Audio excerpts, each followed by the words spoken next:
మీకు అప్పగింపబడిన వారిపైన ప్రభువులైనట్టు ఉండగా. చాలండి విజయ్. ప్రార్థన చేద్దాము. పరిశుద్ధుడైన మా ప్రభువా, నీకు స్తోత్రము నాయనా. నీ కృపా కనికరము మా మీద ఉంచమని, మమ్మల్ని బలపరిచి స్థిరపరిచి నడిపించమని యేసు ప్రభు పేరటి ప్రార్థన అడుగుతున్నాను తండ్రి. ఆమేన్. ఇక్కడ కూర్చోండి, ఇక్కడ కూర్చో. ప్రియులరా, మరి మంచిగా ఇప్పుడు వరకు పాటలు పాడి ప్రభు మాటలు వినడానికి సిద్ధంగా ఉన్నామండి. ఇక్కడ ఒకసారి ఆలోచించండి. పేతురు మొదటి పత్రిక 5వ అధ్యాయం మొదటి నుండి చదివినటువంటి వచనంలో మనం ఆలోచన చేస్తే 2వ వచనంలో బలము చేత కాక దేవుని చిత్త ప్రకారము ఇష్టపూర్వకముగాను దుర్లాభాపేక్షతో కాక సిద్ధ మనస్సుతోనూ మీ మధ్యనున్న దేవుని మందను పై విచారణ చేయొచ్చు దానిని కాయుడు. మీ మధ్యనున్న దేవుని మందను ఏం చేయాలంట? మీ మధ్యనున్న దేవుని మందను ఏం చేయాలి? మంద అంటే ఏంటి? సంఘం. సంఘాన్ని ఏం చేయాలంట? పై విచారణ చెయ్యాలి. ఇంకా చెప్పండి, ఇంకా ఏం చెప్పండి? కాయాలి. ఆ పదం గుర్తుపెట్టుకోకపోతే ఎలా? గుర్తుపెట్టుకోండి. కాయాలన్నమాట. పై విచారణ చేసేవారికి, కాచేవారికి ఏముండాలంటున్నాడు? వీళ్ళు ఎలా కాయాలంటే, ఎలా పై విచారణ చేయాలి? ఎలా కాయాలి? విచారణ చేసేవారికి, ఆ మందని కాచేవారికి వీళ్ళు ఎలా ఉండాలి? అదిగో ఆడు చెప్పాడు. బలము చేత కాక అంటే వీళ్ళ బలం కాదు అనేది ఒకసారి ఆలోచించండి. వీళ్ళ బలం కాదు ఇక్కడ ఇది. తర్వాత దేవుని ఇష్టం ఉండాలి అని చెప్తున్నాడు. తర్వాత ఇష్టపూర్వకముగాను దుర్లాభాపేక్షతో కాక సిద్ధ మనసుతోనూ. వీళ్ళకి ఏంటంటే ఇక్కడ అంటే ఇష్టపూర్వకముగా ఉండాలంట. మళ్ళీ కష్టంగా ఉండకూడదు. నీకు అర్థమవుతుందా? పై విచారణ చేసేవాళ్ళు ఎవరైనంటే ఈ లక్షణాలు ఎవరికి ఉండాలంటే దేవుని వాక్యం చెప్తున్నటువంటి సేవకుడు కావచ్చు, లేక సంఘంలో ముఖ్యులైన పెద్దలు కావచ్చు, విశ్వాసులైన వారంతే. పై విచారణ చేసే బాధ్యత మందని, సంఘాన్ని కాపాడవలసినటువంటి బాధ్యత సంఘంలో ఉన్న వాళ్ళందరికీ ఉంది. వాళ్ళు పై విచారణ చేయాలి, కాయాలి. కాచేవారికి ఎలా ఉండాలంటే వాళ్ళు సంఘం కొరకు ఏదైనా సరే, ఒక పాట పాడినా సరే, ఒక ప్రార్థన చేసినా సరే, వాళ్ళు ఎలా ఉండాలంటే ఇష్టపూర్వకంగా చేయాలంట. దుర్లాభాపేక్ష, వాళ్ళ బలం పని చేయకూడదు ఇక్కడ. అంటే శరీరంతో చేయకూడదు,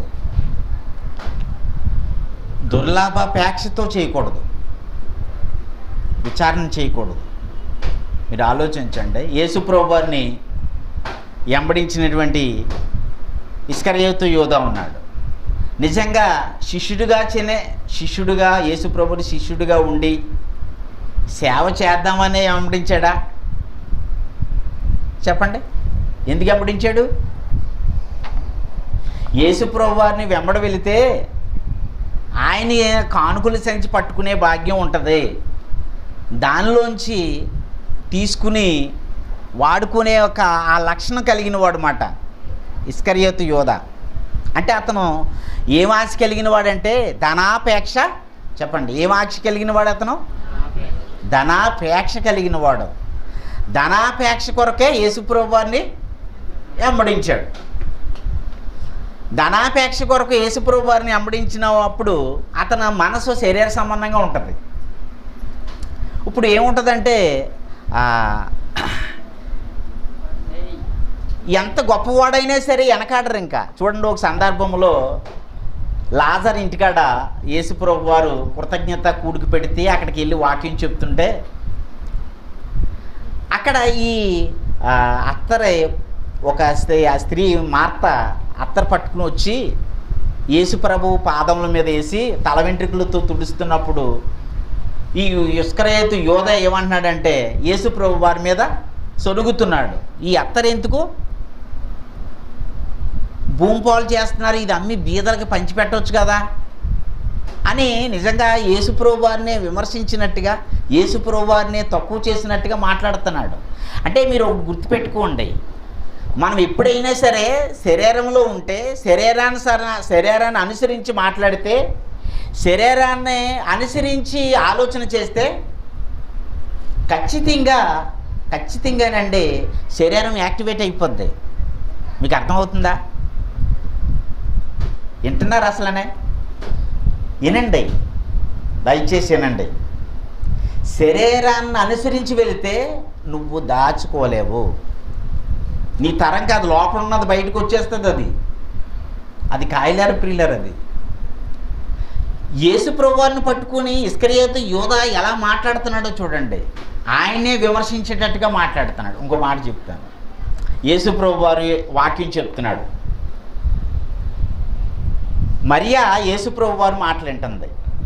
యేసుప్రభు వారి మాటలు మరియా వింటున్నప్పుడు మార్త ఏమంటుంది?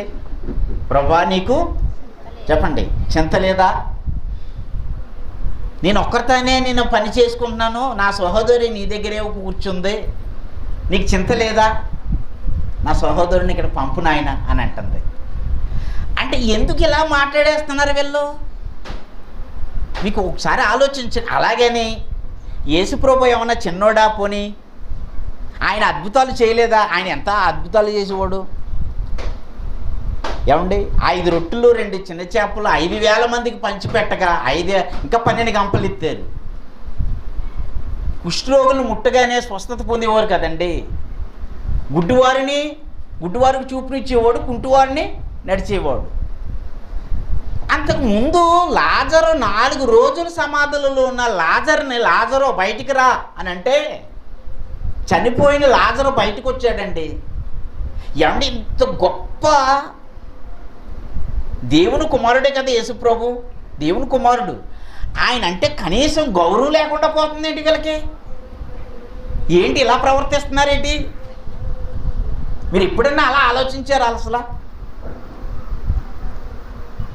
శరీరంలో ఉన్న వాళ్ళకి గౌరవం తెలియదండి. అదే ఇప్పుడు ఒక ఎమ్మెల్యే వచ్చాడు అనుకోండి, ఒక ప్రధానమంత్రి మాట్లాడుతున్నాడు అనుకోండి, ఒక ఎమ్మెల్యే మాట్లాడుతున్నాడు అనుకోండి, ఎంత ఎలాగిస్తారో. ఒక స్వస్థత బోధకుడు అంటే ఆ ఏం చేయడు అంత ఎలా ఉంటుంది, అంత రియల్గా జరగవు. గుడ్డివారు వెళ్తారో, కుంటివారు వెళ్తారో, అన్ని రోగాలు కలిగిన వాళ్ళు స్టేజ్ మీదకి వెళ్తారు, ఎలాగెళ్ళు అలాగే వస్తారు. ఆ వ్యక్తిని ఏమంటారంటే స్వస్థత బోధకుడు అంటారు. స్వస్థతని విమర్శించటం లేదు, కానీ అక్కడ కొన్ని ఎలా ఉంటారంటే చాలా గౌరవంగా ఉంచుతారు. ఆయన పెద్ద సేవకుడు, సూట్ వేసుకుని వచ్చాడు, బూట్ వేసుకుని వచ్చాడు, పైగా వేరే దేశం నుంచి వచ్చాడు, వేరే కంట్రీ నుంచి వచ్చాడు. వాళ్ళ సమయాన్ని అంతా హెచ్చించుకుని అక్కడ కూర్చుంటారు, ఆయన గౌరవిస్తారు. మరి సన్మానాలు ఏమండి ఏమి రియల్గా జరగవు అక్కడ మళ్ళీని. కానీ యేసుప్రభు 4 రోజులు సమాధిలో ఉన్న ఆ లాజరును లేపడం అంటే ఎంత అద్భుతమో ఒకసారి చెప్పండి, ఎంత అద్భుతమో. కానీ అలాంటి యేసుప్రభువుని పట్టుకుని ఎలా మాట్లాడుతున్నారు వీళ్ళు? మాట్లాడడానికి గల కారణం ఏంటంటే శరీరంలో ఉండి మాట్లాడుతున్నారు. శరీరంలో ఉన్న వారికి ఏమి తెలియదండి, వాళ్ళకి క్రమం తెలియదు. వాళ్ళకి మీరు ఎలా ఉన్నారో, మీరు ఏ అనుభవంలో ఉన్నారో నాకు తెలియదు. కానీ యేసుప్రభు వారు చాలా గొప్పవాడు ప్రియులారా. అయితే ఇక్కడ మనం ఆలోచన చేస్తే ఆయన సంఘాన్ని, ఆయన మందని, ఆయన సంఘాన్ని ఎవరో దీన్ని పాలన చేయాలంటే పై విచారణ చేయడం, కాయడం ఎవరైనా వాళ్ళకి ఏమి ఉండకూడదంటే దుర్లాభాపేక్ష ఉండకూడదు. శరీరాన్ని పెట్టి చేయకూడదు. వాళ్ళు దేన్ని పెట్టి చేయకూడదు? శరీరాన్ని పెట్టి చేయకూడదు. శరీరం అంటే ఈ శరీరం అనుకోకండి. మన శరీర సంబంధులం కాదు. మనం శరీరంలో ఉన్నా మనం శరీర సంబంధులం కాదు. మనము యేసు ప్రభువుని విశ్వసించిన తర్వాత దేవుని ఆత్మ మనలోనికి వచ్చింది. శరీరాన్ని పెట్టి చేస్తే ప్రియులారా అప్పుడు మనకి తెలియకుండానే మనకి ఇబ్బందులు ఎదురవుతాయి అన్నమాట. యేసు ప్రభువారిని యేసు ప్రభువారిగా మనం మహింపరచం. ఒక మాట చూడండి, జకర్యా గ్రంథము 4వ అధ్యాయం 6వ వచనం చూడండి. అందరూ కూడా బైబిల్ తీయండి.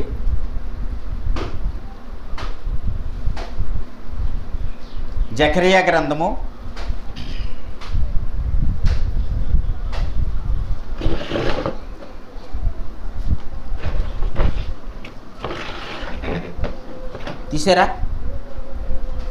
4వ అధ్యాయం 6వ వచనం త్వరగా చదవండి.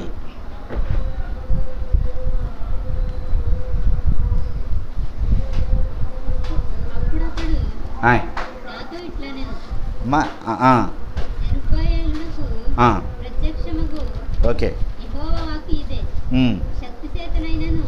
శక్తి చేతనైనను బలమ చేతనైనను కాక నా ఆత్మ చేతనే జరుగునని సైన్యములకు అధిపతియగు యెహోవా సెలవిచ్చును. దేవుడు ప్రభువు ఏమి సెలవిస్తున్నాడో చెప్పండి. మీ శక్తి చేత మీ బలము చేత చేయకూడదంట ప్రియులరా. ఎట్టి పై విచారణ ఇంకా కాయడం. మీ పిల్లలనైనా సరే మీ పిల్లల్ని హెచ్చరించినప్పుడు గద్దించినప్పుడు మీ శక్తి ఉపయోగించకూడదు అక్కడ. చాలామంది మీకు ఒక సంగతి తెలిసిన, రే నా మాట వినకపోతే తొక్క తీసేస్తాండ్రు అంటారు. అది ఎవరి శక్తి? అది చెప్పండి, ఎవరి శక్తి అంటున్నాను నేను? అది మీ శక్తి. అది మీ శక్తి వల్ల మీ పని అవ్వదు. ఆడ తొక్కది ఎన్నన్నా సరే ఆడు యథావేదిగానే ఉంటాడు. అది అవ్వదు ప్రియులర్. అది ఇప్పుడు సేవకులు కూడా కొంతమంది బోధకులు ఏం చేస్తారంటే వాళ్ళు నిజంగా దండనతో కూడినటువంటి బోధ చెప్పేసి ఏం చేస్తారు, భయపెట్టేసి ఇదిగో నువ్వు ఈ మాట వినకపోతే నువ్వు నరకానికి వెళ్ళిపోతావు, అగ్నిగుండానికి వెళ్ళిపోతావు, సరి చేసుకో, జాగ్రత్తగా చూసుకో అని చెప్పేస్తే వినేవాళ్ళు ఏమనుకుంటారంటే భయపడిపోతారని ప్రియులారా. అది ఎవరి శక్తి? అది చెప్పండిరా, ఎవరి శక్తి అంటున్నాను? కానీ ఇక్కడ మనము ఆత్మశక్తి పని చేయాలి. ఇక్కడ అదే అన్నాడు. ఇక్కడ మీ శక్తి చేత కాక మీ బలము చేత కాక ఏమండి దేవుని యెహోవా ఆత్మచేతనే ఇది జరుగునుగాక అని అన్నాడు ప్రియులారా. అంటే దేవుని ఆత్మచేతన ఆయన పరిచర్య లేకపోతే పై విచారణ, ఆత్మతో పై విచారణ చేయాలంటే ప్రియులారా ఒకసారి ఆలోచించండి. అంటే మన శరీరంతో ఏది చేసినా సరే అది చాలా ఇబ్బందికరంగా ఉంటుంది. మీరు ఇప్పుడు చూడండి, ఆదివారం ఆరాధన ఉంది. ఆరాధనకి నిజంగా మీ శక్తి అయితే అది మీకు సమయం వృధా అయిపోద్ది, టైం లేట్ అయిపోద్ది. మీకు తెలిసినండి, మీరు ఎప్పుడు గుర్తుపెట్టుకోండి, టైం లేట్ అయిపోతుందంటే అది మీ శక్తితో మీరు పరుగులు తీస్తున్నారు. అది కానీ ఇక్కడ అదే ఆత్మ అనుకోండి, అది ఎలా ఉంటుందో తెలిసిన ఒకసారి అపోస్తుల కార్యములు చూడండి. ఆత్మ ఉంటుంది కానీ ఆత్మ నడిపింపు వేరు, శరీరం యొక్క నడిపింపు వేరు. శరీరంలో ఆత్మ ఉన్నా సరే కానీ దాని నడిపింపు వేరు. అపోస్తుల కార్యములు 2వ అధ్యాయము 47వ వచనం చూడండి. మనము మన శక్తితో వెళ్ళిపోకూడదు, మన బలంతో వెళ్ళిపోకూడదు అంటున్నాను నేను. మనము విశ్వాసులు ఆనందముతోనూ నిష్కపటమైన హృదయముతోనూ ఆహారం పుచ్చుకుని చుండిరి మరియు ప్రభు రక్షణ పొందుచున్న వారిని అనుదినము వారితో చేర్చుచుండును. రక్షణ పొందుచున్న వారిని అంటున్నాడా, రక్షణ లేని వారిని అంటున్నాడా? రక్షణ పొందుకున్నవారు ప్రభు ఏం చేస్తున్నాడంట, వారిని అనుదినము చేరుస్తున్నాడంట. అంతేనండి, దానికి అర్థం ఏంటి మీకు? రక్షణ పొందుచున్న వారిని ప్రభు నడిపిస్తున్నాడంట ప్రియులారా. ఎంత యాక్టివ్గా ఉన్నారు వాళ్ళు? చెప్పండి, యాక్టివ్గా ఉన్నారా లేదా చెప్పండి? ఎంత యాక్టివ్గా అంటే ఒకసారి చూడండి 42వ వచనం చూడండి, ఎంత యాక్టివ్గా ఉన్నారు వాళ్ళు. వీరు అపోస్తుల బోధయందును సహవాసంలోను రొట్టె విరచటలోను ప్రార్థన చేయటందు ఎడతెగక ఉండాలని. ఎడతెగక అంటే ఏంటి? ఎడబాటు లేదు, ఎడబాటు లేకుండా ఉన్నారు. దేనిలోని? బోధలోని. అదేం బోధ అది చెప్పండి? యేసు ప్రభు బోధ ప్రియులరా. యేసు ప్రభు గురించి వాళ్ళు నేర్చుకుంటున్నారు. వాళ్ళు యేసు ప్రభు గురించి నేర్చుకుంటున్నారు కాబట్టి, బోధలో ఉన్నారు కాబట్టి వెంటనే దేనిలోనికి వచ్చారు చెప్పండి? సహవాసంలోనికి వచ్చారు. సహవాసంలో ఏముంటుంది? రొట్టె విరుచు కూడుకుంటుంది. అంటే రొట్టె విరుస్తారన్నమాట. రొట్టె విరిచట్లో ఎవరి జ్ఞాపకం వస్తారు? ఆయన నన్ను జ్ఞాపకం చేసుకున్నట్టుకే దీనిని చేయండి. నా శరీరాన్ని, నా రక్తాన్ని, ఆయన శరీరము, ఆయన రక్తం తీసుకున్నప్పుడు మనకు ఎవరి జ్ఞాపకం వస్తారు? యేసు ప్రభు జ్ఞాపకం వస్తారు. ఇలాగా ప్రియులరా వాళ్ళు ఎంత ఎడతెగకున్నారంటే అది పరిశుద్ధాత్మ యొక్క నడిపింపు ప్రియులరా. విచిత్రం ఏంటో తెలిసిన, ఈరోజు పరిశుద్ధాత్ముడు అందరిలో ఉంటున్నాడు. పరిశుద్ధాత్ముడు అందరిలో ఉంటున్నాడు, కానీ పరిశుద్ధాత్మ నడిపింపు అయితే మట్టికి లేదు ప్రియులారా. రక్షణ అందరిలో ఉంది, పరిశుద్ధాత్ముడు అందరిలో ఉన్నాడు, కానీ పరిశుద్ధాత్మ నడిపింపు లేదు. ఓకే, పరిశుద్ధాత్మ నడిపి ఉన్నదండి అని అంటారా? పరిశుద్ధాత్మ నడిపి ఉంటే మరి ఎలా ఉంటుంది? క్రమం తేడా రాదు. నడిపింపు వేరు, పరిశుద్ధాత్మ ఉండడం వేరు ప్రియులారా. మీరు గుర్తుపెట్టుకోండి. ఇది నిజంగా పరిశుద్ధాత్మ నడిపింపు ఉంటేనండి ఎప్పుడు కూడా వ్యక్తి తన శక్తి మీద ఆధారపడడు, తన బలం మీద ఆధారపడడు, తన ఆలోచనల మీద ఆధారపడడు. ఇది నిజంగా అద్భుతంగా ఎలా ఉంటుందండి? ప్రభువా నువ్వే నడిపించు నాయన అంటాడు. పరిశుద్ధాత్మ నడిపింపు మీకుంటే ప్రభువే మాట్లాడతాడు ఖచ్చితంగా. ఒక మాట చెప్పమంటారా? ఏనండి, ఏదో వెళ్ళిపోయినట్టుగా ప్రసంగం లేట్ అవుతుంది. మీరు నా ఇంకా చూస్తూ ఉండాలి. మీరు ఇలా పెట్టుకుని ఉన్నారనుకో, నేను చెప్పే వాక్యం వేరే వెళ్ళిపోద్ది అన్నమాట. అదే చెప్తున్నాను ప్రియులారు. నేను నా ఇంక చూడండి, ఎండ తీవ్రత వీటిలోంచి మనం త్వరగా మీరు మేలుకోవాలంటే త్వరగా వర్తమానం వినాలి. పిలుపు వెళ్ళిపోతున్నప్పుడు పరిశుద్ధాత్ముడు ఉన్నాడు. పరిశుద్ధాత్ముడు పిలుపుతో మాట్లాడలేదా చెప్పండి? మాట్లాడలేదా? మాట్లాడాడు. ఇదిగో యెరూషలేములో ఎవరున్నారో నపుంసకుడు ఉన్నాడు, అక్కడికి వెళ్ళని పరిశుద్ధాత్ముడు పిలుపుతో మాట్లాడాడు ప్రియులారా. ఇక గలతీ పత్రిక 5వ అధ్యాయము 25వ వచనంలో ఉన్నాడు, ఆత్మను అనుసరించి జీవించుదుమా,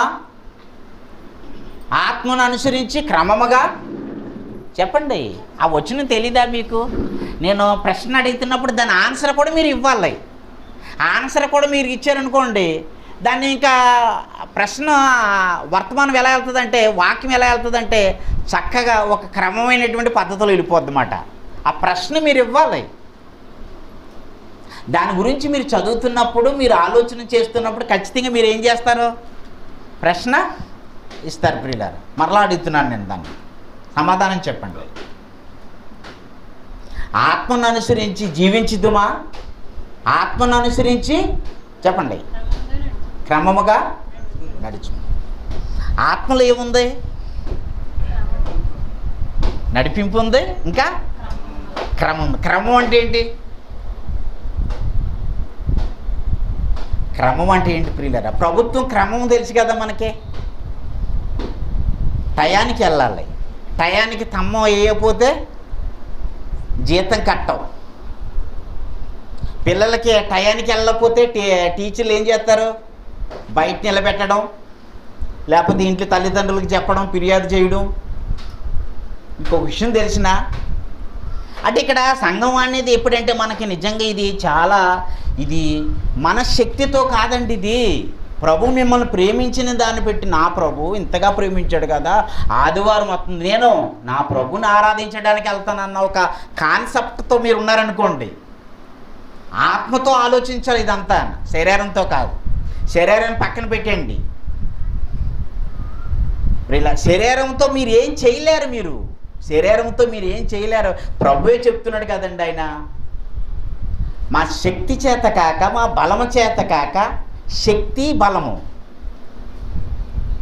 కాక నీ ఆత్మ చేతనే ఇది జరుగును గాక అని అన్నాడు ప్రియులారా.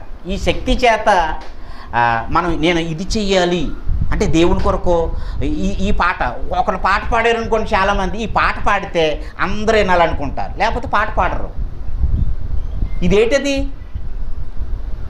ఇదేంటండి అసలు క్రైస్తవ్యంలోనే విశ్వాస జీవితానికి ఇది కరెక్టా? ఒక స్టేజ్ మీద అయినా సరే అందరూ చూడాలని పాట పాడుతున్నావా, లేకపోతే ప్రభువుని గణపరచడానికి పాట పాడుతున్నావా? ప్రభువుని గణపరచడానికి నువ్వు పాట పాడాలి. సరే, వర్తమానం ఎవరికి చెప్పడానికి? నువ్వు వాక్యం చెప్తున్నావు. వాక్యం చెప్తున్నప్పుడు నువ్వు ఎవరి గురించి చెప్తున్నావు? యేసు ప్రభు గురించి చెప్తున్నావు. యేసు ప్రభు గురించి చెప్పాలి. ఎందుకు చెప్తున్నావు అంటే, ఒక చీకట్లో ఉన్న వ్యక్తిని వాక్యంలోనికి చెప్పండి నడిపించడానికే. నువ్వు దేవుని కుమారుడుగా, దేవుని కుమార్తెగా నువ్వు చేయవలసింది నువ్వు చేయాలి. ఇక్కడ ఏంటంటే, ఎవరి డబ్బా మన ఏదో నేను వాక్యం చెప్తున్నప్పుడు అందరూ చూడాలనేది కాదు ప్రియులర్. అది మీరు క్రీస్తు గురించి చెప్పాలి. ఇది మీ శక్తి కాదు, ఇది మీ శక్తితో మీరు చెప్పకూడదు. పౌలేమన్నాడు, నేను క్రీస్తుతో సిలువ వేయబడి ఉన్నాను, చెప్పండి, జీవించేవాడిని నేను కాదు, నా యందు క్రీస్తే జీవించుచున్నాడు. అంటే మీలో ఉండి ఎవరు మాట్లాడుతున్నారు? ఇప్పుడు వాక్యం చెప్తున్నారు అనుకోండి, మీలో ఉండి ఎవరు మాట్లాడాలి? యేసు ప్రభు వారు మాట్లాడుతున్నాడు, అంతే. క్రీస్తు మాట్లాడుతున్నాడు. మీ శక్తి కాదు అది, అక్కడ మీ బలం కాదు. ప్రియులర్, ఒక ఆయన ఏమన్నాడంటే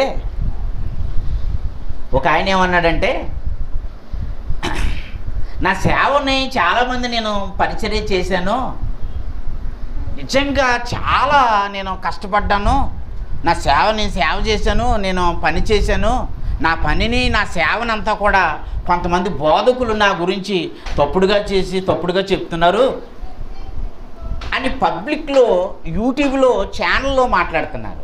అది ఎవరి సేవ అది? చెప్పండి. ఇలా వింటున్నారా మీరు? నాకు ఆన్సర్ చెప్పండి. అది నేను వాక్యం చెప్తున్నారు కదా, ఇప్పుడు నాకు ఆన్సర్ చెప్పండి అంటున్నాను. ఒక ఆయన ఎలా మాట్లాడుతున్నాడు, నా సేవను పాడు చేశారు, నా పరిచర్యను పాడు చేశారు కొంతమంది బోధకులు నా గురించి తప్పుడుగా చెప్పి, అతనిలో తప్పుడు జరిగింది, రాంగ్ స్టేట్మెంట్ వెళ్ళింది. ఇప్పుడు పబ్లిక్లో యూట్యూబ్లో ఇలా అంటున్నారు, ఆయన నా సేవను పాడు చేశారు, నా పరిచర్యను పాడు చేశారు, నా గురించి తప్పుడుగా ప్రచారం చేస్తున్నారు, నా సేవను పాడు చేశారు. ఇంతకీ ఎవరి సేవ అది? చెప్పండి. యేసు ప్రభు సేవ. అంటే సంఘాన్ని పాడు చేశారని సేవ పాడు చేశారంటున్నారు. అయితే ప్రియులారా, ఆలోచించండి. ఖచ్చితంగా వాళ్ళ మనిషి ఆలోచన నుంచి వచ్చే మనిషి శరీరంతో చేసిన సేవ పరిచర్య అయితే మట్టికి ఖచ్చితంగా ఏమైపోద్ది? పాడైపోద్ది. అది దానికి ఆన్సర్. ఇప్పుడు పేతురు గారు నేను ఉన్నాను అనుకోండి, నేను ఇప్పుడు నా శక్తి చేత మీకు ఏదో వాక్యం చెప్పాను అనుకోండి, నా బలం చేత నేను వాక్యం చెప్పాను అనుకోండి, వినండి జాగ్రత్తగా,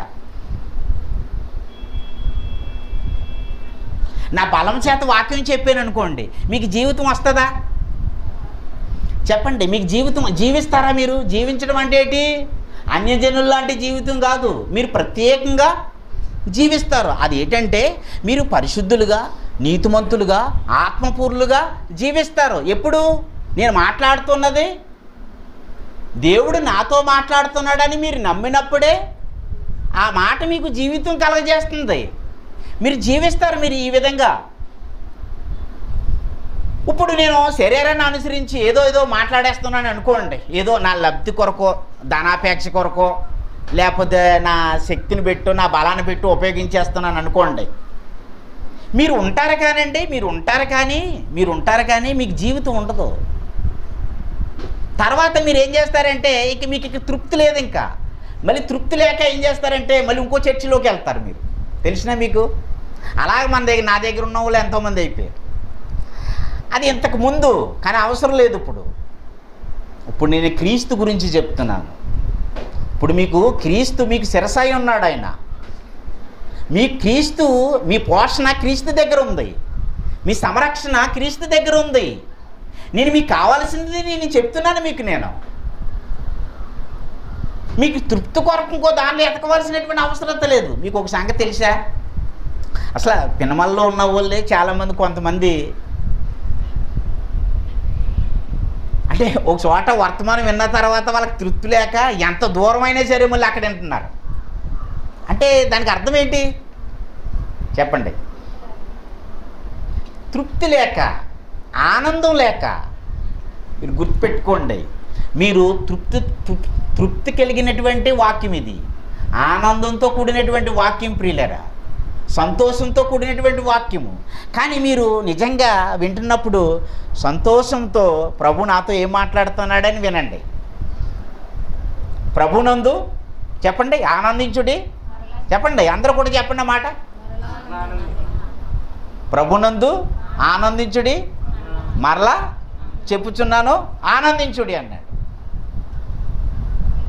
ప్రభునందు ఆనందం ఉంది ప్రియులారా. ఒకసారి కొరింథీ మొదటి పత్రిక 15వ అధ్యాయం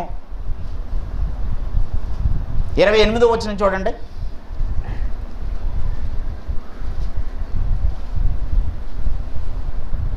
మరియు సమస్తములో ఆయనకు లోపరచబడి. ఏమండి, కొరింథీ మొదటి పత్రికేనా? మొదటి పత్రిక 15వ అధ్యాయము 58 అండి, 58. నా ప్రియ సహోదరులారా,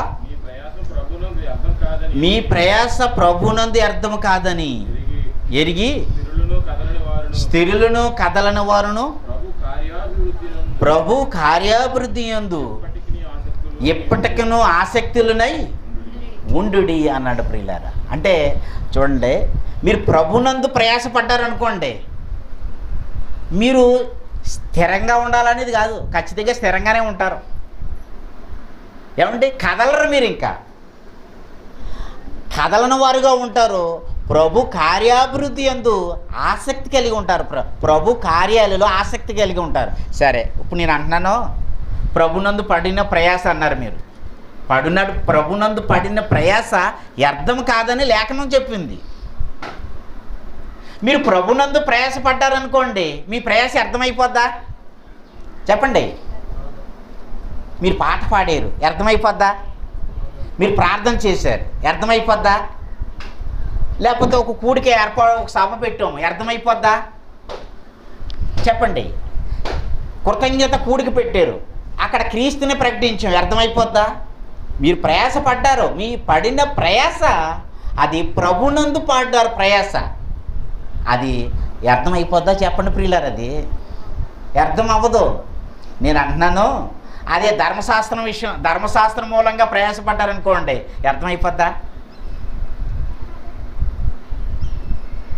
ఏమండి చెప్పరే, నేను చెప్పాను కదా, మనం చెప్పాను కదా, మోషే ద్వారా ఏమొచ్చింది? ధర్మశాస్త్రము అనుగ్రహింపబడింది. యేసు ప్రభు ద్వారా కృపయు సత్యము కలిగిను. ఇప్పుడు చెప్పండి, ఇప్పుడు ప్రభునందు పడిన అర్థం అవ్వదండి, ప్రయాస అర్థం అవ్వదు. ఓకే, గుర్తుపెట్టుకోండి. ఇప్పుడు మోషే నుండి వచ్చినటువంటి ధర్మశాస్త్రం ద్వారా ప్రయాసపడ్డారు, మీరు అర్థం అవుతుందా? అర్థం అవ్వదా? ఒకసారి రోమపత్రిక 3వ అధ్యాయము 20వ వచనం చూడండి.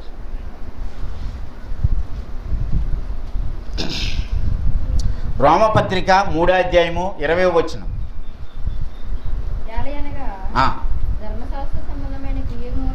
ధర్మశాస్త్ర సంబంధమైనటువంటి క్రియల మూలముగా ఏ మనుషుడును ఆయన దృష్టికి నీతిమంతుడని తీర్చబడడు.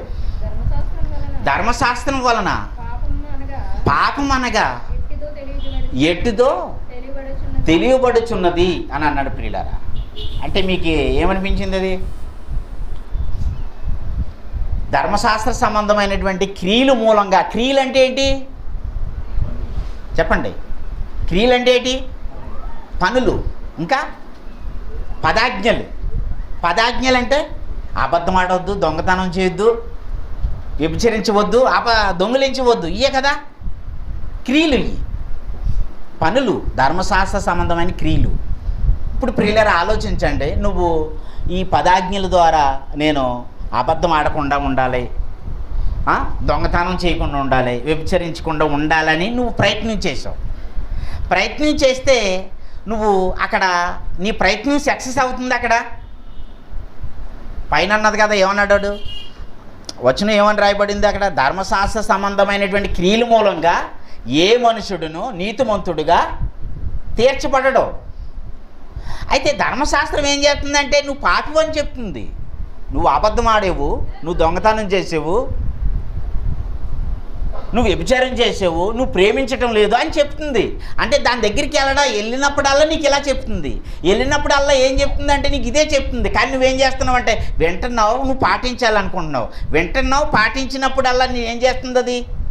నువ్వు ప్రయత్నం చేస్తున్నావు, ఎలాగైనా సరే నేను ఉండాలి అబద్ధం ఆడకుండా, ఎలాగైనా సరే నేను పాటించి నీతిమంతుడు అవ్వాలని నువ్వు ప్రయత్నం చేస్తున్నావు. నువ్వు నీతిమంతుడు అవ్వాలనుకునే కొలిది అది ఏం చేస్తుంది? అది నీలో పాపాన్ని చూపిస్తుంది. అది చూడండి ఒకసారి. అది దాని ఉద్దేశం ఏంటంటే చూపించడమే దాని వంతు.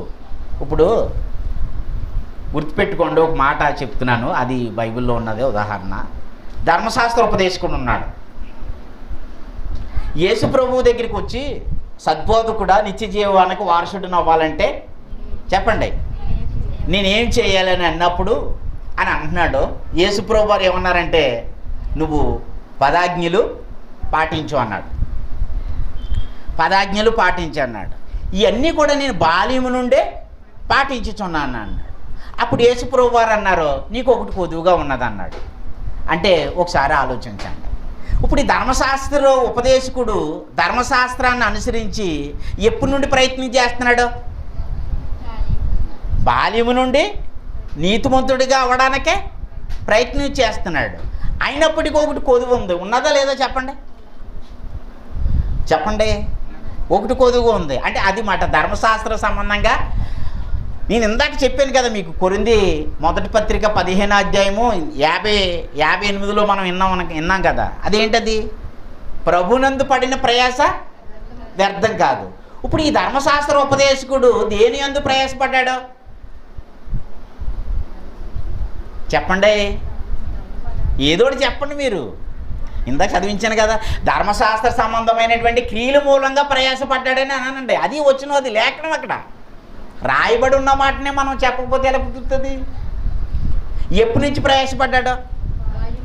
బాల్యం నుండి ప్రయత్నం చేశాడు. ఆయన సక్సెస్ అయ్యాడా? అవలేదు. చూసారా? ఇప్పుడు కూడా అలాగే చేస్తున్నారు. ఇప్పుడు యేసు ప్రభు ద్వారా విశ్వాసించారు, రక్షణ పొందుకున్నారు.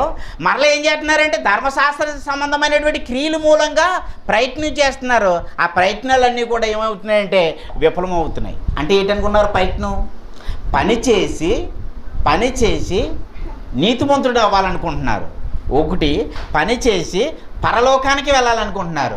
దీన్ని ఏమన్నాడు? ఇందాక మనం పేతురు చదువుకున్న వచనంలో ఏమన్నాడు? మీ శక్తి చేత కాక, మీ బలము చేత కాక, యెహోవా ఆత్మ వలనే జరిగిన గాక అని అన్నాడు.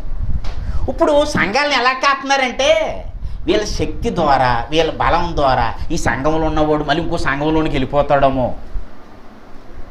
మీకు ఎప్పుడైనా ఇలా ఆలోచించి ఎక్స్పెక్ట్ చేశారా? ఈ సంఘంలో ఉన్నవాడు ఆ సంఘంలోకి వెళ్ళిపోతాడేమో, వీళ్ళని గట్టిగా పట్టుకోవాలి, గట్టిగా కాయాలని వీళ్ళ బలము, వీళ్ళ శక్తి ద్వారా చెప్పేసి ఆజ్ఞల మీద ఆజ్ఞలు వేసేస్తున్నారు ప్రియులారా. అది అవుతుంది అది. కానీ ఇప్పుడు సంఘాన్ని ఎలా కాయాలి?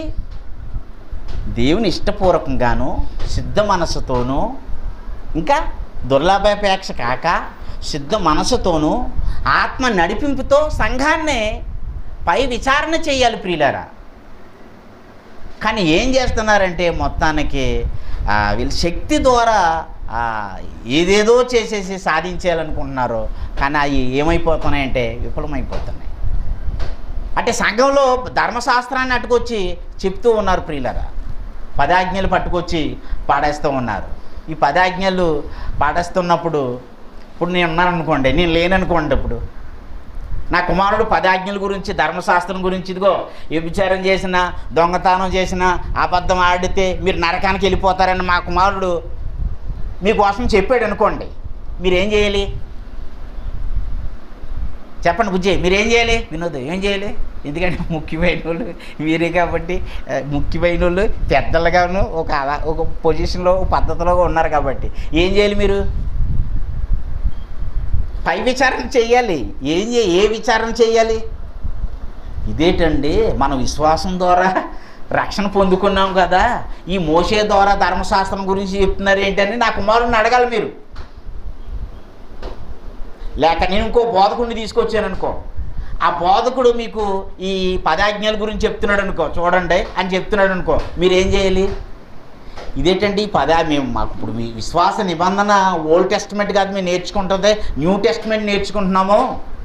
విశ్వాసం ద్వారా రక్షణ పొందుకున్నాము, మళ్ళీ ఈ 10 ఆజ్ఞల గురించి చెప్తున్నారు ఏంటంటే, ఆల్రెడీ 10 ఆజ్ఞల ద్వారా ఎవడు కూడా నీతిమంతుడిగా తీర్చబడడని లేఖనం చెప్తుంది కదా అని విచారణ చేయాలి ప్రియులారా.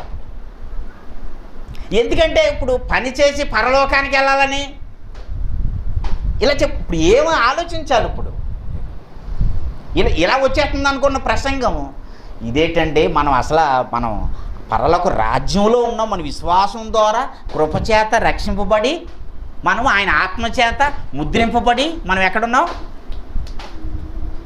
ఏం తమ్ముడు, మన రాజ్యంలో ఉన్నాం. రాజ్యమై ఉన్నామా లేదా? ఏం తమ్ముడు శివ, మనం రాజ్యంలో ఉన్నామా? రాజ్యంలో ఉన్నాం. సంఘం ఎవరు? మనమే. వీళ్ళారు ఆలోచించండి. ఇక్కడ చాలామంది ఏంటంటే శరీరాన్ని అనుసరించి వెళ్ళిపోవడం వల్ల కొన్ని ఇబ్బందులు పడి ఇప్పుడు క్రియల ద్వారా వెళ్ళాలనుకుంటున్నారు. ఇప్పుడు యెషయా గ్రంథం ఒక మాట చూడండి. యెషయా గ్రంథము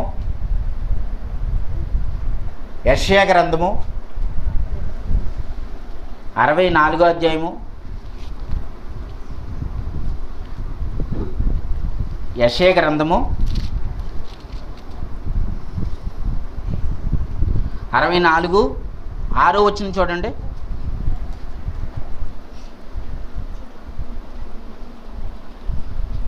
బైబిల్ తీయండి త్వరగా. ఏమండి, అదేనండి 64వ అధ్యాయము 6వ వచనం. మేమందరము అపవిత్రులము వట్టువారమైతిమి, మా నీతి క్రియలన్నీ మురుకు గుడ్డల వలె నాయను మేమందరము ఆకువలే వాడిపోతీమి. చూసారు ఏమన్నారండి అక్కడ? మేమందరము అపవిత్రులు వంటి వారమైతిమి, మా నీతి క్రియలన్నీ మురుకు గుడ్డల వలె వాయును. ఇప్పుడు నేను క్రియలు చేయాలనుకునే క్రియలన్నీ ఏమవుతున్నాయి? ధర్మశాస్త్ర సంబంధమైనటువంటి క్రియలు ఎవరు చేయాలంటే పవిత్రుడిగా తీర్చబడిన తర్వాత చేయాలి క్రియలు. నేను క్రీస్తునందు పవిత్రుడును, క్రీస్తునందు పరిశుద్ధుడును, క్రీస్తునందు నీతిమంతుడును, ఆత్మపూర్ణుడును అని ఎంచుకోవడం వలన నువ్వు పరిశుద్ధంగా నీతిగా నువ్వు చేస్తావు. ఇప్పుడు ఈ నీతిని పక్కన పెట్టి, యేసుప్రభుని పక్కన పెట్టి ధర్మశాస్త్రం మూలంగా క్రియలు చేశాడనుకోండి, నీతిమంతుడు అవుతాడా? చెప్పండి, నీతిమంతుడు అవుతాడా? నీతిమంతుడు అవడు. ఎలా ఏం చేస్తాడంటే ధర్మశాస్త్రం మూలంగా వెళ్తాడు, కానీ ధర్మశాస్త్రం ఏం చెప్తుంది అంటే క్రియలు ఏం చేయ. ధర్మశాస్త్రం 10 ఆజ్ఞలు ఏం చెప్తున్నాయి? నువ్వు నీతిమంతుడిగా తీర్చబడురా అని చెప్తుంది. అంటే 10 ఆజ్ఞలు పాటించి అని చెప్తుంది. ఈ మనిషి ఏం చేయాలి? ఈ విశ్వాసం ఏం చేస్తున్నాడంటే అప్పుడు నీతిమంతుడిగా తీర్చబడలేకపోతున్నాడు. ప్రయత్నం చేస్తున్నాడు కానీ సక్సెస్ అవుతలేదు. నాకు ఒకటి కొదువుగా ఉంటుంది, ఇప్పుడు ఇది కొదువుగా ఉంటుంది, లేకపోతే ఇంకోటి కొదువుగా ఉంటుంది. కానీ పని చేయకపోతే ఎలా కుదురుతుంది? మరి పని చేయాలి కదా అంటున్నాడు. అంటే యాకోబు పత్రిక 2వ అధ్యాయము 10వ వచనం చూడండి ఒకసారి.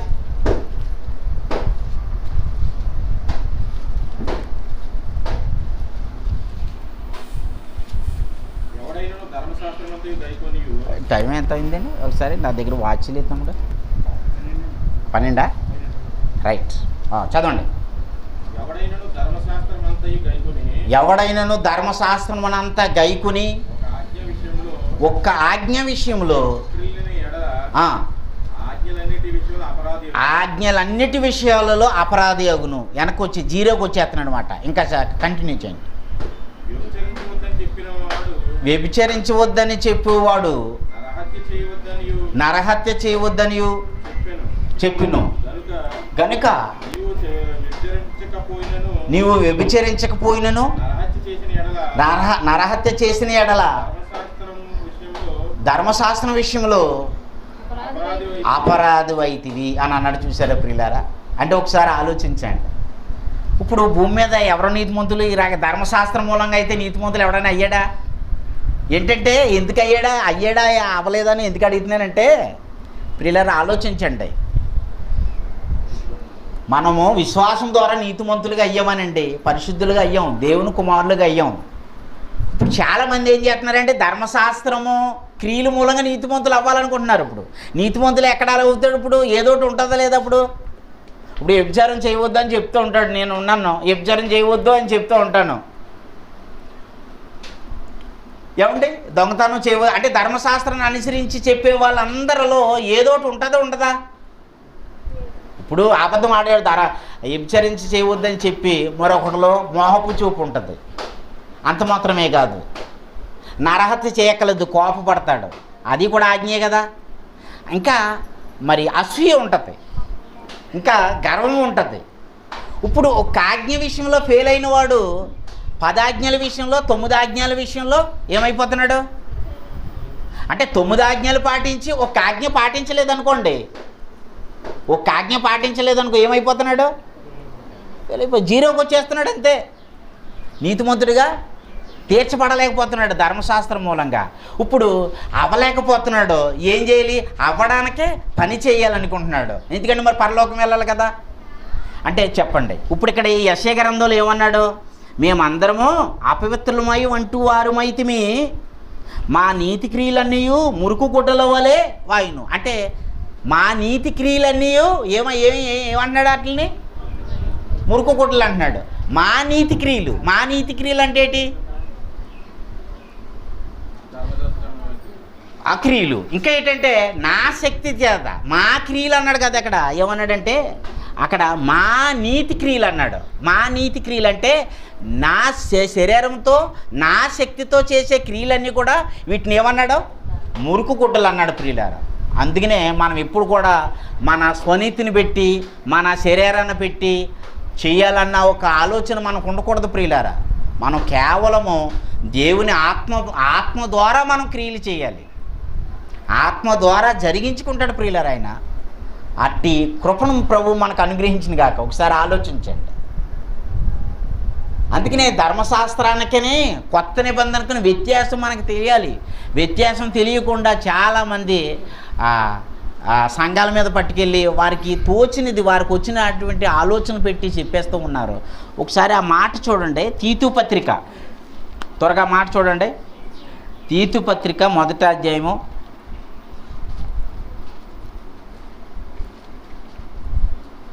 ఏమండి, తీతు పత్రిక 1వ అధ్యాయము 10వ వచనం చూడండి.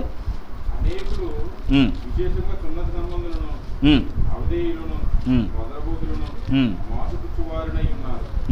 వారి నోలు ముయింపవలెను. అటు వారు ఉపదేశింపకూడని వాటిని దుర్లాభం కొరకు ఉపదేశిస్తూ కుటుంబంలోనే పాడు చేస్తున్నారు. చూసారా? వాళ్ళు ఏం చేస్తున్నారంట? ఎవరు? అనేకులు ఏం చేస్తున్నారంట? అనేకులు విశేషముగా సున్నత సంబంధులను అవిధేయులను వదరబోతులను మోసపుచ్చువారునై ఉన్నారు. ఈ మాటను ఒకసారి ఆలోచన చేద్దాం. అనేకులు ఏం చేస్తున్నారంటే కొంతమంది ఉన్నారు. అది అపోస్తుల కార్యములు 15వ అధ్యాయంలో 1వ వచనంలో ఉంటుంది. అక్కడ శాస్త్రులు పరిచయాలు ఏం చేస్తారంటే సంఘంలో ఉన్న విశ్వాసుల్ని, ఇదిగో మోసే మనకి ధర్మశాస్త్రం మూలంగా సున్నత ఆచారం ఉంది కదా, ఇప్పుడు ఈ ఆచారం పాటించండి అన్నారు. ఆచారం ఏంటి? సున్నత ఆచారం ఏంటి చెప్పండి? సున్నత పొందుకోవాలి అని చెప్తున్నారు. దేని బట్టి? ఆ పరిచయాలు దేని బట్టి? మోషే యొక్క ఆచారాన్ని బట్టి సున్నతి పొందుకుంటేనే నీతిమంతుడు అవుతాడని చెప్తున్నారు. అప్పుడు పౌలు బర్నబా ఏం చేస్తున్నారంటే సున్నతి పొందటం వలన విచారణ కాదు నీతిమంతుడు అవ్వడం, విశ్వాసం ద్వారా నీతిమంతుడు అవుతాడని అక్కడ ఏం జరిగిందంటే ఒక తర్కం జరుగుతుంది ప్రియులారా. అక్కడ అంటే దీని గురించి మనకి ఆలోచన చేస్తున్నప్పుడు అంటే అక్కడ మనం మాట్లాడకపోయామనుకోండి, అక్కడ పౌలు బర్నబా మాట్లాడకపోయాడు అనుకోండి, ఇప్పుడు వాళ్ళు ఏం తీసుకోమందరు? సంఘ విశ్వాసులకు ఏమిద్దరు? వాళ్ళు సున్నతిద్దరు. అది ఆచారమే కదండి అది ప్రియులారా. అప్పుడు ఈ సంబంధంగాని దీన్ని ఉద్దేశించే ఇక్కడ పౌలు గారు తీతుతో చెప్తున్నాడు అన్నమాట. ఏం చెప్తున్నాడంటే వారి నోళ్ళు ముయింపవలను, అటువారు ఉపదేశింపకూడని వాటిని దుర్లాభము కొరకు ఉపదేశించుచు కుటుంబములనే పాడు చేయుచున్నారు. ఎంత ఇబ్బంది పిల్లలు ఆలోచించండి. వారి నోళ్ళు ముయింపవలను, అటువారు ఉపదేశింపకూడని వాటిని దుర్లాభము కొరకు ఉపదేశింపకూడని వాటిని ఉపదేశిస్తున్నారు. ఏం ఉపదేశిస్తున్నారు వాళ్ళు? అసలు సంఘానికి ఏం ఉపదేశించాలి, ఏం ఉపదేశించకూడదు?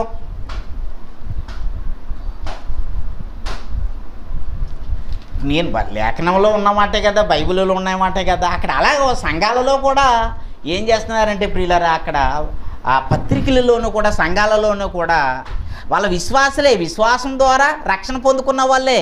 వీళ్ళు రక్షణ పొందుకున్న వాళ్ళ దగ్గరికి వెళ్ళి వీళ్ళు ఏం చెప్తున్నారంటే సున్నతి పొందండి అని చెప్తున్నారు.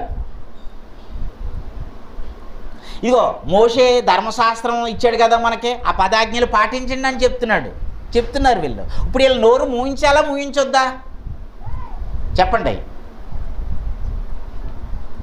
ఉపదేశింపకూడని వాటిని వాళ్ళ నోరులు మూయించండి అంటున్నాడు పౌలు గారు. నోర్లు మూయించాలా, మూయించొద్దా? మూయించాలి. ఎందుకంటే వీళ్ళు ఏం చెప్తారు? వీళ్ళు ధర్మశాస్త్రం చెప్తారు. అటుకెళ్ళి సంఘంలోకి వెళ్ళి సున్నత పొందుకోండి, 10 ఆజ్ఞలు మోసే ద్వారా వచ్చినటువంటి 10 ఆజ్ఞలు పాటిస్తేనేగా నీతిమంతులు కారు అని చెప్తారు వీళ్ళు. 10 ఆజ్ఞల ద్వారా నీతిమంతుడు అవుతాడా? అవడు. ఎంత ఇబ్బంది ప్రియులరా ఇది. నిజంగా వాక్యాన్ని మీరు నిజంగా ప్రభు మీకు ఆ గ్రహింపు నిజంగా ప్రభు అనుగ్రహించును గాక చాలా ఆనందంగా ఉంటారన్నమాట. ఈ ఆచారాలలో చాలామంది ఏంటంటే కుటుంబములే పాడైపోతున్నాయి, కుటుంబాలు పాడైపోతున్నాయి. కాబట్టి ప్రియులారా మనము అంత పాడైపోవలసినటువంటి అవసరత లేదు.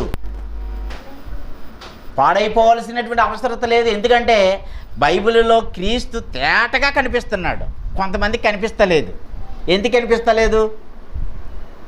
మొన్న చెప్పాడంట కదా సూర్వాణి మీకు. ఎందుకు చెప్పాడు? మొన్న ఏం చెప్పాడు అన్నయ్య?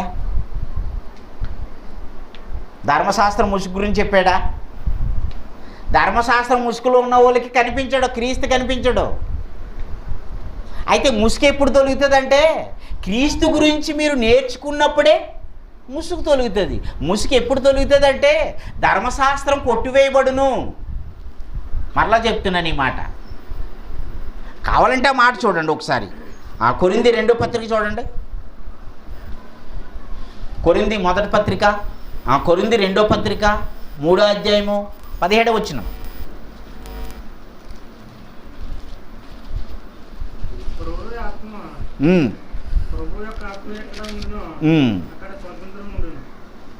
ఏమండి చదవట?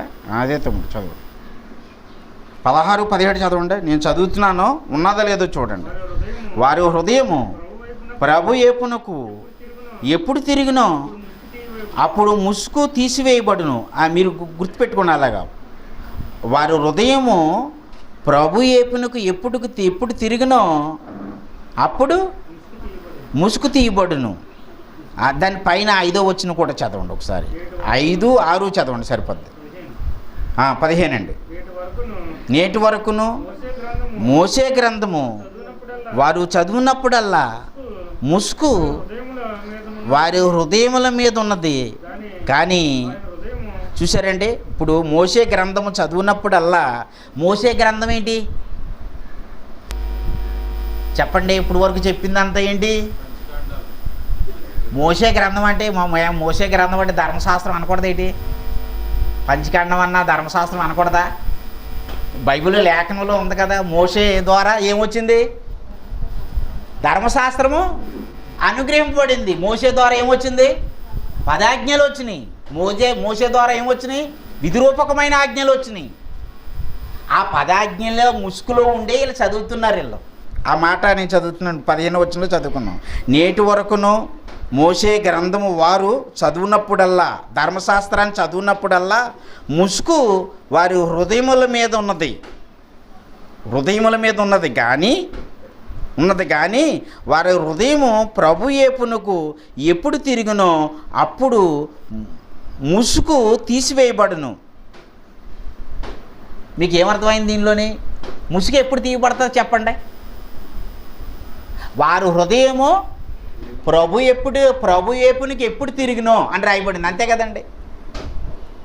ముసుగు ఎప్పుడు తీయబడుతుందంటే ప్రభు యేపుకు ఎప్పుడు తిరిగినో అప్పుడు ముసుగు తొలుగుతుంది. ముసుగు తొలగాలంటే ప్రభు యేపుకి తిరగాలి. ప్రభు యేపుకి తిరగడం అంటే చెప్పండి, ఈ మాట చెప్పి నేను ముగిస్తాను. ప్రభు యేపుకి తిరగడం అంటే ఏంటి చెప్పండి? ఇప్పుడు ఇందాక చెప్పాను కదా, ఆనాడు పరిసయ్యులు అపోస్తుల కార్యములు 15వ అధ్యాయంలో మనకి మోషే ద్వారా 10 ఆజ్ఞలు ఉన్నాయి కదా, మోషే ద్వారా సున్నత వచ్చింది కదా, ఈ సున్నతనే పొందుకోవాలి కదా, మళ్ళీ ఏంటి రక్షణ పొందుకోవాలి కదా సున్నత ద్వారానే అని చెప్తున్నారు. అక్కడ మోషే బర్నబా వాళ్ళని వాదిస్తూ ఉన్నారు. ప్రియులారా ఆలోచించండి, ఎవరు సంఘంలో చెప్తున్నారు ఆ మాట, సున్నత పొందుకోవాలని. ఇప్పుడు మోషే బర్నబా ఎదుర్కొన్నారన్నమాట. సున్నత వలన కాదు, ఏ విశ్వాసం ద్వారా మనకి రక్షణ అని వాళ్ళు అక్కడ ఎదుర్కోవడం వల్ల, అక్కడ వాళ్ళకి చెప్పడం వలన తర్వాత వాళ్ళకి రక్షణలోనికి వచ్చి అక్కడ గ్రహించారు. ప్రియులారా, అంటే ప్రభు యేపుకి తిరగటం అని అంటే ఏం ఒప్పుకోవాలంటే చెప్పండి, ఆ మాట చెప్పండి మీరు నోటితో. ప్రభు యేపుకి తిరిగితేనేనండి ముసుగు తొలిగితే ధర్మశాస్త్రం ముసుగు. తిరగడం అంటే ఏంటంటే ధర్మశాస్త్రము సిలువు మీద కొట్టివేయబడిందని నమ్మాలి. ధర్మశాస్త్రం అంటే మొత్తం అబ్రహాము నుండి కీర్తన గ్రంథాలు అంతా కొట్టివేయబడింది అనేది కాదు దానికి అర్థం. ధర్మశాస్త్రం అంటే విధిరూపకమైన ఆజ్ఞలు. విధిరూపకమైన ఆజ్ఞలు అంటే ఓన్లీ మోషే ద్వారా వచ్చినటువంటి 10 ఆజ్ఞలు. ఆ 10 ఆజ్ఞల వలనే ఆ 10 ఆజ్ఞలే సిలువలో కొట్టివేయబడినాయి. ఈ 10 ఆజ్ఞలు కొట్టివేయబడినాయి అని నమ్మాలి. నమ్మినప్పుడే ముసుగు తొలుగుతుంది. అప్పుడు సత్యాన్ని గ్రహిస్తాడు. అప్పుడు మర్మములో బైబిల్లో ఉన్న క్రీస్తు అర్థమవుతాడు. ప్రియులారా, క్రీస్తు అర్థమవుతాడండి. లేకపోతే మొత్తం ధర్మశాస్త్రంలో ఉన్న వాళ్ళకి, విశ్వాసంలో ఉన్న వాళ్ళకి అంతా వాదనే జరుగుతుంది. ఆనాడు అదే జరిగింది కదా, పౌలుకి బర్నబాకే సంఘంలోనూ కూడా ఇది జరిగింది. ప్రియులారా, ఈ ధర్మశాస్త్ర సంబంధమైనటువంటి బోధన ప్రకటించే వారి నోరులు మూయించండి అన్నాడు. వీళ్ళు ఏమంటారు? ఇదిగో అబద్ధ బోధకులు ఉన్నారు, దొంగ బోధకులు ఉన్నారు, జాగ్రత్త అంటారు. వీళ్ళే పెద్ద దొంగ బోధకులు. ఈ మాట పలకడానికి సులువుగానే ఉంది. ప్రియులారా ఆలోచించండి, నిజంగా సత్యాన్ని గ్రహించాలి మనం. వాదాపవాదంలోనికి వెళ్ళొద్దని చెప్పాడు. ఆ మాట చూడండి. ఓకే, ఆ మాట చూడండి. అంటే ఎక్కడది? తీతుకు పత్రిక 3వ అధ్యాయము 9-10 వచనాలు. తీతు పత్రిక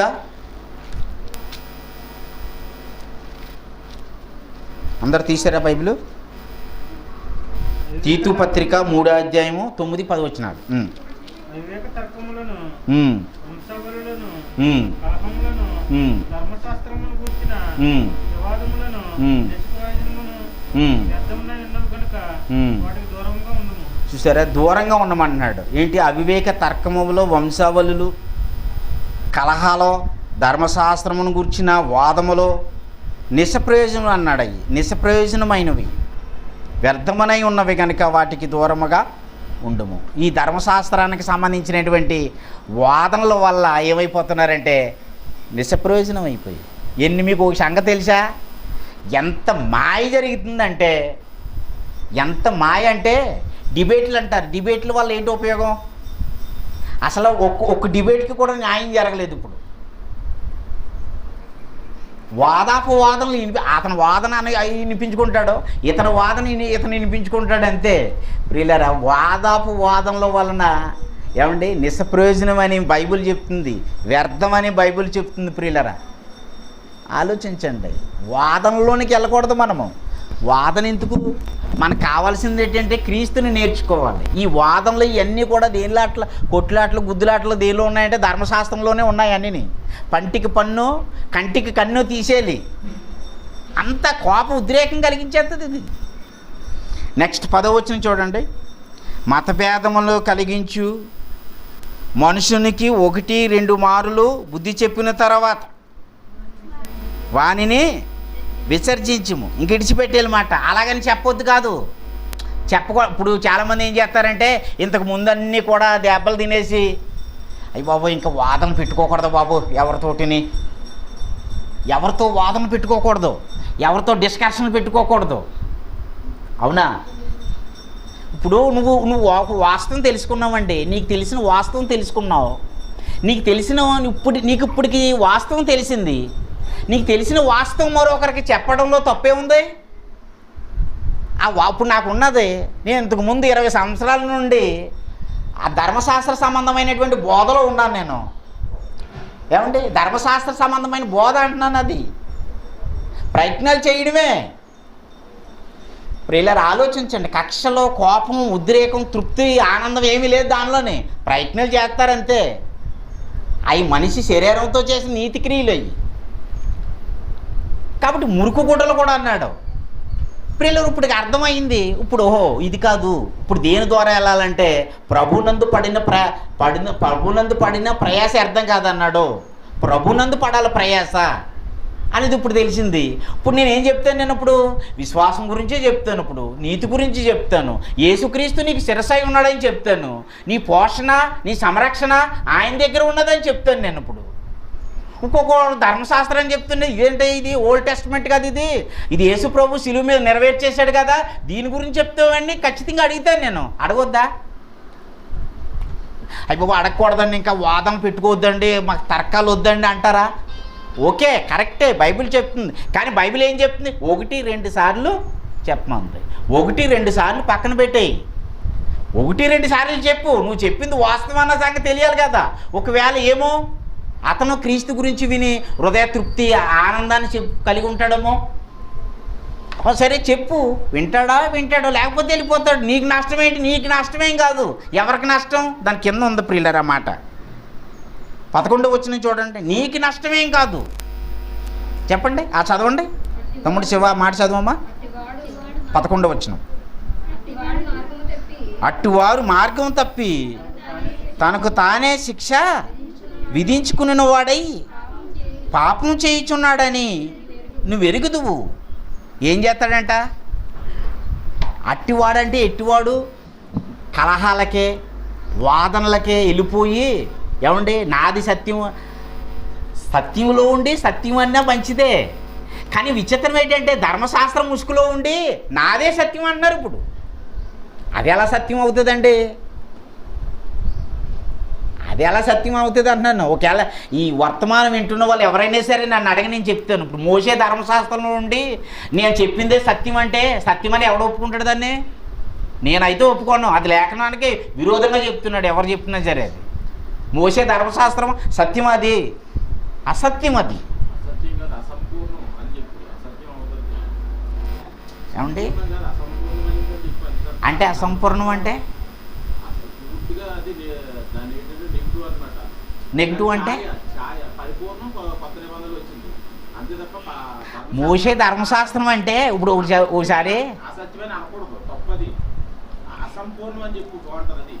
కాదు బుజ్జి. ఇప్పుడు మోషే ధర్మశాస్త్రం అంటే ఏంటి?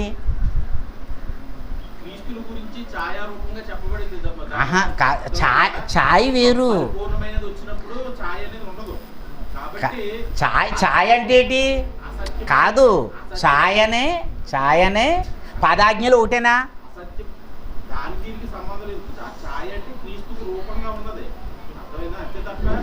కాదు బుజ్జి, మీకు అర్థం ఉండు నేను చెప్తాను, ఉండు నేను చెప్తాను ఉండు. మోషే ధర్మశాస్త్రం అంటే పదాజ్ఞలు సిలువ మీద కొట్టివేయబడ్డాయి. నేను చెప్పినా చూడండి ఒకసారి చూడు వినో. ఇప్పుడు పదాజ్ఞలు మోసే ధర్మశాస్త్రం ఉంది. వ్యభిచరించవద్దు, దొంగతనం చేయవద్దు, అబద్ధం ఆడవద్దు. ఇది పదాజ్ఞలు. ఛాయ ఇది. దీనిలో క్రీస్తున్నాడా?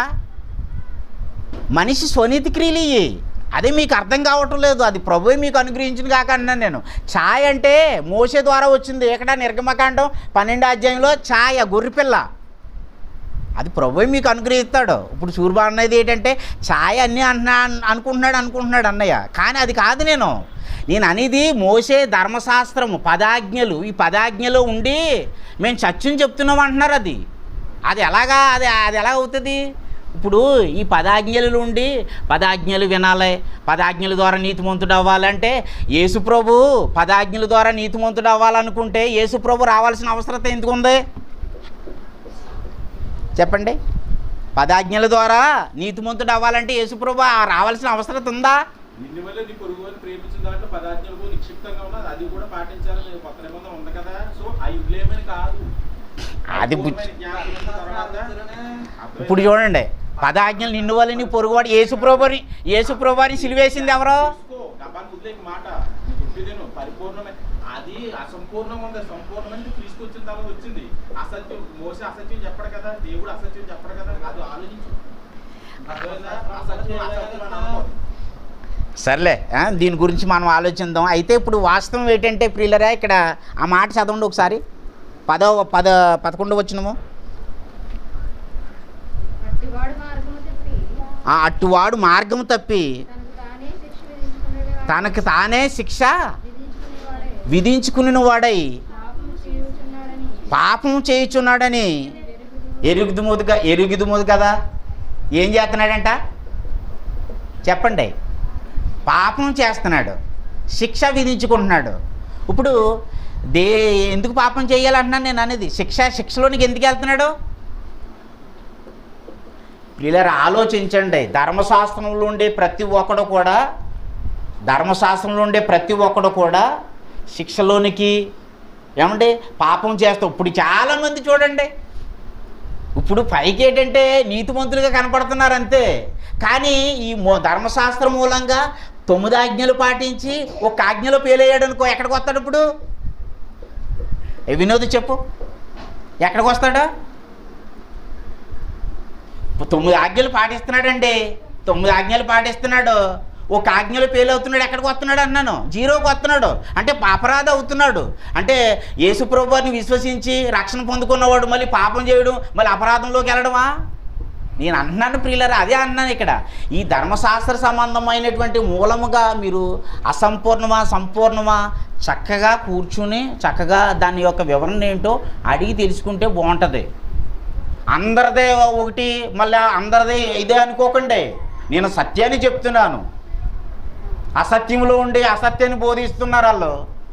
దీన్ని కాదంటే ఎలాగవుతుంది? అందరిదో ఒకటి కాదు, ఇది అదో ఒకటి కాదు, ఇది సత్యము.